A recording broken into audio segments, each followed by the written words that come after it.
bonsoir, bonjour pour HD Vision Studio.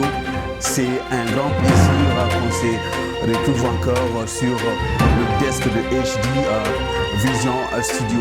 Alors, notre émission, c'est Diaspora Voice. Aujourd'hui, nous avons un réel plaisir d'aller en France, plus précisément à Paris. Nous allons appeler le frère un Congolais qui est dans la diaspora. Donc, nous allons rentrer en contact avec M. Igor, qui va nous expliquer, qui va nous démontrer, qui va aussi partager son histoire par rapport à la situation qu'il est en train de traverser avec sa famille. Donc, une fois de plus, le HD Vision Studio, c'est un studio bien le mieux équipé pour l'instant. C'est un studio le mieux équipé dans la zone du métropolitain de Washington. Quand je dis zone de métropolitain Washington, je parle de Maryland, Washington, DC et Virginia. Ça, je vous mets à défi. Et je ne peux pas dire que je peux mettre ma main à couper pour cela, mais ceux-là qui peuvent venir visiter le HD Vision Studio, aujourd'hui, nous avons cette opportunité d'aller à Paris, en France, plus précisément à Paris, pour aller demander, aller causer avec notre frère. C'est un frère congolais qui s'appelle, nous allons les contacter tout de suite là, frère Igor. Alors nous allons l'appeler, je pense que il est déjà en communication. Nous allons frère Igor. Donc en attendant, nous attendons et je pense que il va décrocher. Igor. Oui, allô? Et allô, monsieur Igor. Oui, bonsoir. Bonsoir, vraiment c'est un plaisir d'être sur le plateau. En anglais on appelle ça desk de HD Vision Studio, mais l'émission c'est Diaspora Voice, qui veut dire la voix de la diaspora. Donc nous aujourd'hui nous traversons une période très difficile et compliquée ici aux États-Unis, et je pense que de la même manière vous traversez également aussi dans des moments très difficiles. Voilà pourquoi on a mis en place cette émission pour essayer un peu de frères des différents pays puissent partager leur expérience, la manière dont ils vivent dans la maison en quarantaine avec la famille, parce que ce n'est pas facile. Il y a certains frères et sœurs qui sont en train, qui commencent déjà à craquer et ils n'ont pas cette habitude-là de rester confinés dans la maison. Voilà pourquoi nous faisons cette émission pour aider les frères de la diaspora. Alors, de votre côté, je pense que vous allez se présenter et puis vous allez peut-être partager avec nous votre expérience, de la manière dont vous vivez là-bas en France, à Paris plus précisément. Merci beaucoup, monsieur Jacques, de cette opportunité que vous donnez aux compatriotes et à la diaspora, on va dire, en général, pour s'exprimer à travers votre radio. Okay. Donc, je suis Igor Ngami, résident à Paris. Voilà, donc je suis à vous et je voulais saluer tous les auditeurs qui nous écoutent ce soir. Merci beaucoup. Alors, quelle est votre expérience, la manière que vous vivez là-bas avec cette situation que nous traversons de coronavirus? Est-ce que vous pouvez nous expliquer comment ça se passe là-bas, à Paris, en France là-bas? Bah, écoutez, la situation est très critique. Okay. Donc, il faut d'abord souligner ce point. On l'a vu comme chacun le pense. Moi, particulièrement, je l'ai vu très mal et très bien en même temps. Okay. Donc, si vous permettez, je pourrais développer ces deux points que je pense être essentiels et afin d'éclaircir à la diaspora pourquoi très bien et pourquoi très mal. Okay. Allez-y, vous avez l'antenne. En principe, le but de notre émission, vous êtes en principe la personne qui anime l'émission.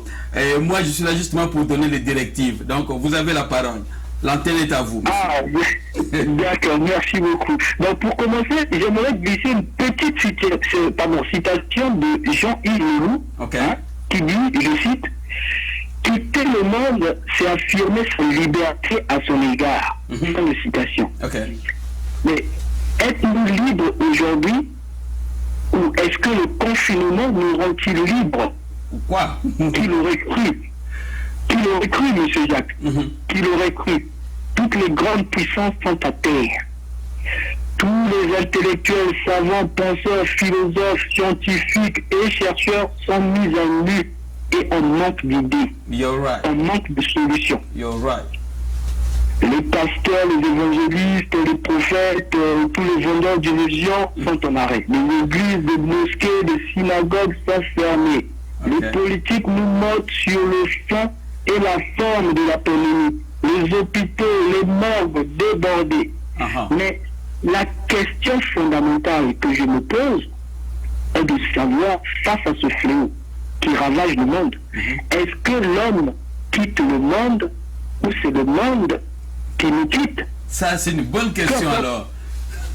Voilà, donc, peu importe notre pensée sur cette réflexion, je note une chose essentielle, tout est aléatoire dans la vie. Amen. Oui, je suis confiné. Je suis à la maison, je ne suis pas libre de tout mouvement. J'ai mon salaire qui a été réduit.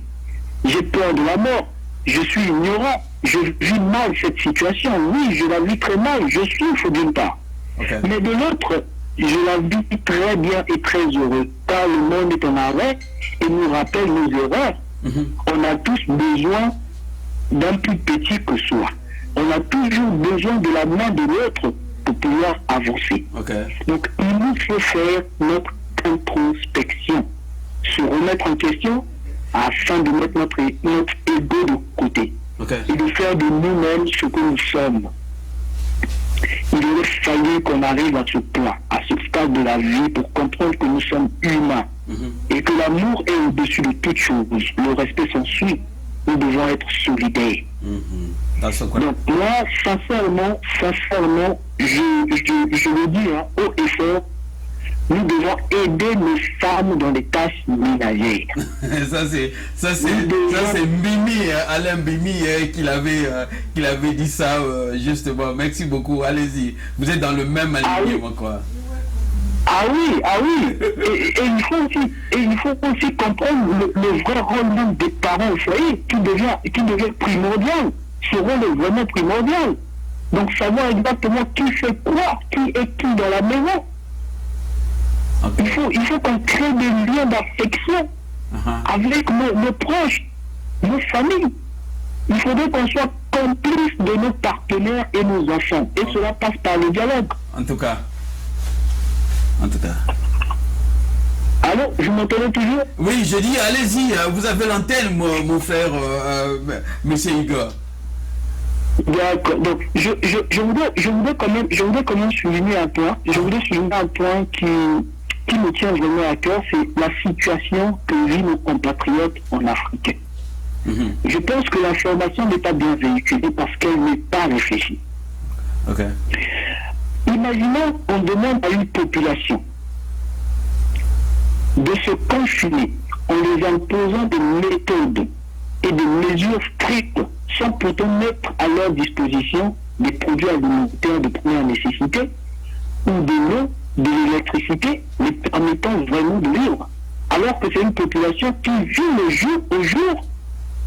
Et chez nous en Afrique, au Congo même à Pena, en termes vulgaires, nous appelons cette situation un coup chaos. Inexact à soi. Donc, quand on ne mange pas, c'est la mort qui nous guette. Mais oui, effectivement, c'est ça. Et de surcroît, l'information est encore passée en français alors que plus de la moitié de la population africaine, je dis bien la population africaine est analphabète. Oui. Et vit sans électricité. Oui. Et on leur demande de se confiner. Mais c'est bien de se confiner. Mais on ne peut pas suivre les autres, on peut pas faire comme les Européens, eux se sont bien organisés. Est-ce que nos gouvernements ont mis en place des mesures strictes pour permettre à ces populations-là de s'épanouir, même en restant à la maison? Nous, par exemple, ici, on nous dit que l'électricité, on va dire l'électricité, le prix de l'électricité est réduit. Le prix de la connexion Internet est réduit. tout ça pour nous faciliter, on va dire, pour faciliter un peu notre confinement. Même si nous vivons mal ce confinement.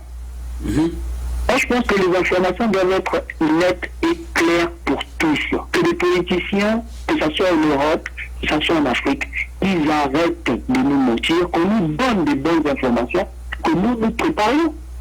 Et même si c'est le pire, parce qu'il y a des morts, il faut le souligner. Vous êtes aux États-Unis. Je vois, il y a plus de 1900 morts par jour. Mais oui, mais oui. Il faut le souligner, c'est une pandémie qui tue.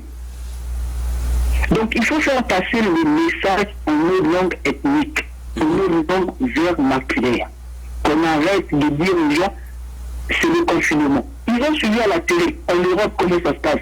Mais vous allez en Afrique, vous leur dites, c'est le confinement. Mais ils ne sauront pas c'est quoi le confinement. Voilà pourquoi ils sont toujours dehors. Vous êtes obligés de mettre un coup de feu parce qu'ils ne savent pas c'est quoi. Mais si vous dites, par exemple, en Limbala, en Kikongo, en Lari, en Téké, etc., mais ils vont comprendre le message. Mais, monsieur Igor, moi je pense que vous êtes vraiment très intéressant. Vous êtes en train de toucher des points qui sont vraiment très très intéressants par rapport à ma connaissance personnellement. Mais je pense que la prochaine fois, vous allez revenir encore sur le plateau afin qu'on puisse mettre l'accent sur tout ce que vous êtes en train d'énumérer. Parce que l'Afrique ou encore le président africain, ils n'étaient pas préparés parce que on a tout vu que non, mais chez nous c'est le contraire. Mais pour une raison donnée, je pense que revenons sur les sujets pour le sujet que nous débattons aujourd'hui. Votre manière que vous êtes en train de vivre dans la maison avec les enfants, c'est vrai que vous avez dit que c'est un bon moment pour vous de connaître la famille, d'aider le maman, de connaître aussi les tâches des mamans dans la maison. Mais comment vous arrivez à passer toute une journée dans la maison sans être stressé, sans pourtant être fatigué, parce que c'est cette expérience-là que vous pouvez partager avec les autres pour que les autres aussi puissent vivre la manière que donc vous vivez dans la maison. Donc revenons un peu à la manière dont vous personnellement vous vivez dans la maison avec les enfants de 6h à 18h. Qu'est-ce que vous faites qui vous maintient dans le bon humeur? Écoutez, monsieur Jacques, c'est un problème d'organisation. Donc, déjà, avec nos partenaires, il faut qu'on s'organise. On ne peut pas tous dormir à 6h et se réveiller à 20h. C'est pas possible. Il n'y aura pas de vie à la maison. Donc, il faut une organisation. Et l'organisation, c'est savoir demander à sa femme, chérie, quel est notre point de la journée. Donc, moi, personnellement, je me lève le matin, je me lève avant tout le monde. Je fais mes petits exercices à la maison, tranquille. Je veux dire, les exercices sportifs. Et après, je prépare le petit déjeuner pour les enfants. Donc, normalement, ça, c'est ma tâche, on va dire, de week-end que je fais. Donc, le jour en bas, je travaille beaucoup. Je voyage beaucoup aussi. Donc, je suis plus à la maison. Donc, je m'occupe pas des enfants. Mais quand je suis à la maison le samedi, dimanche, ma femme, elle est au repos. Elle est au repos total. Donc, même la cuisine, moi, je m'y mets. Maintenant, là, c'est une opportunité, je veux dire, c'est une opportunité d'apprendre à se connaître d'abord soi-même. Apprendre à dialoguer avec sa famille. Donc, si on est bien organisé, on ne va pas voir le temps passer. Vraiment difficile, hein? C'est faux de dire que oui, moi je suis content, je suis à la maison. Non, c'est faux de voir le même tête de personne. Mais non, il faut un emploi du temps bien détaillé. Savoir qui fait quoi à la maison. Donc, moi personnellement, le matin c'est le sport. Après, je fais un peu de préparer à manger pour les enfants. Si ma femme, elle se repose. Donc, si elle veut faire quelque chose, on s'organise. Et après, on fait des petits jeux de société et tout. Et puis voilà. Il y a aussi le balcon qui est là, qui nous permet de prendre un peu l'air, dire bonjour juste, on va dire aux voisins. Puisqu'il y a aussi des mesures d'hygiène à respecter, les 1 mètre et tout. Mais sinon, la vie est en arrêt. Et personne ne pourrait accepter cette situation. Mais moi, je pense que c'est aussi l'idéal. Donc, c'est vraiment des moments de reconfort. C'est vraiment des moments de joie qu'on peut passer, qu'il faut profiter pour passer vraiment en famille. Ok, mon frère, merci beaucoup, monsieur Igor, pour l'intervention. Mais est-ce que vous avez une information particulière que vous voulez justement partager à nos frères et sœurs dans la diaspora? Quelque chose que moi personnellement que je ne connais pas, peut-être vous pouvez m'informer sur la situation. Je ne sais pas si vous avez une information particulière. Bon, une information, on va dire particulière, ça va être de trop, parce que nous savons tous ce qui se passe et qu'est-ce qu'on nous demande de faire. Moi, ça serait juste un conseil. Je voudrais demander à la diaspora de faire attention aux messages qui circulent. Voilà, donc lorsqu'il y a une information, il faut d'abord l'analyser, parce qu'il y a plusieurs choses qui circulent. Il faut boire ceci, il faut prendre ceci, il faut faire excessivement attention à cela. Et en plus, il ne faut pas trop se plaindre sur le mode de vie du confinement. C'est à nous de créer nos maisons pour que l'amour et la paix puissent régner. Voilà, donc c'est un conseil que je peux donner aux compatriotes et à la diaspora, on va dire en général. Merci beaucoup, merci monsieur Igor. Est-ce que vous pouvez vous avez un dernier mot, vous pouvez lancer? Je sais que ce n'est pas pour, c'est pour la première fois, mais c'est pas pour la dernière fois d'intervenir sur notre desk, la manière continuelle, quoi. Donc, nous voulons aussi dans les prochaines occasions, vous pouvez aussi avoir un mot sur certains sujets qu'on peut développer dans notre émission ou sur notre desk. Est-ce que vous avez un dernier mot à donner? Oui, j'ai un dernier mot à donner et j'espère vraiment revenir sur vos chaînes parce que c'est une belle opportunité. Ok, vas-y, vous avez le temps d'antenne en tout cas. Et mon mot de la fin, je pense que je vais me concentrer, on va dire, sur une pensée d'Antoine de Saint-Exupéry qui disait on ne voit bien qu'avec les yeux du cœur. L'essentiel est invisible pour les yeux. Donc, en dépit de tout ce qui a été dit en long et en large à ce sujet du Covid-19 par la diaspora à travers votre micro, j'ai retenu une chose, c'est que la vie est un concept de développement humain qui nous rappelle, je dis bien, qui nous rappelle qu'il est toujours possible de plonger dans l'obscurité, mais aussi de retrouver la lumière si on en est conscient. Voilà, monsieur Jacques. Merci beaucoup mon frère Igor. En tout cas, pour l'instant, je pense que c'était pas votre plaisir, c'est notre plaisir de vous inviter sur notre plateau afin que vous nous donnez ce que vous avez comme expérience et nous donner des conseils, la manière dont vous avez intervenu. Il me semble qu'on a remarqué qu'il y a encore beaucoup de choses en vous et je pense que dans les jours à venir, on reviendra sur vous afin que vous puissiez nous donner ce que vous avez comme connaissance. Merci une fois de plus. Bien des choses à la famille et à nous revoir à la prochaine occasion. Merci, monsieur Jacques. Bonne soirée à vous. Merci beaucoup, mon frère. Merci. Alors, merci, j'ai dit merci à notre frère Igor que nous avons contacté depuis la France, à Paris. Il nous a vraiment expliqué la manière dont il vit le confinement et il a souligné également un certain nombre de choses concernant la vie des confinements en Afrique, chez nous, au Congo. Et on voit que c'est comme si c'était le jour et la nuit, parce que là-bas la population est mal informée et ils ne savent pas qu'est-ce que la signification des confinements.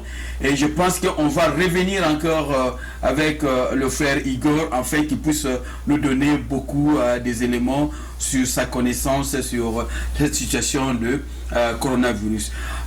Pour moi, en tout cas, je vous dis encore, c'était Moutaja qui était devant vos petits écrans pour essayer un peu d'aider la diaspora dans le sens de se compléter, parce que la vie c'est une complémentarité.